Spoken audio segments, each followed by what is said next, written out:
This professional basketball player was recently arrested for allegedly assaulting his own sister. Let me explain. My name is Mariah, and I explain what's happening in the sports world for the girls, the gays, the days, and the straight men who don't admit they're not watching sports. And today we're going to be talking about Patrick Beverley, whose reputation in sports circles is basically being a journeyman around the NBA. He was constantly getting traded to a bunch of different teams, but he was known as that energy guy, that defense guy. He also has a podcast with Barstool where he's constantly going viral. And he actually left the NBA to go play basketball overseas in Israel. Pat Bev was arrested on Friday night in Texas for a charge of Pat Bev was arrested on Friday night in Texas and charged with assault on a family or household member, impeding circulation or breath, which is classified as a third-degree felony. This whole situation is involving his sister, who's a minor. According to TMZ Sports, she's 15 years old, and the whole altercation took place when she came home from sneaking out to go meet an 18-year-old man.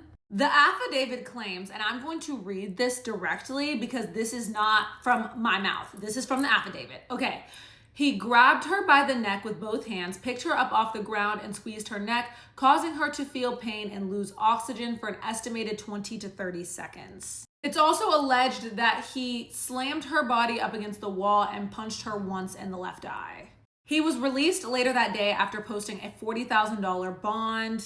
His attorneys released this statement. Patrick Beverley has no criminal record. He cares deeply about his little sister, a young lady, a minor. Given that when he unexpectedly found her alone in the home with an 18-year-old man in the middle of the night, he was understandably concerned, as any brother would be about his sister. However, we don't believe what followed happened in the way it's been described, and we look forward to the opportunity to address that in court. His attorneys told TMZ Sports that the details his sister laid out to the police were given at a time when emotions were high and don't tell the truth or the complete story. They're basically saying that his sister was having an emotional reaction and lied to the police. I am in no position to insert myself into their family stuff. We don't know the full story. We don't know nearly enough to draw conclusions. I will say I find it strange that if this was about the 18-year-old man, then why was he beating up the sister allegedly? I don't get it. So I'm staying out of it.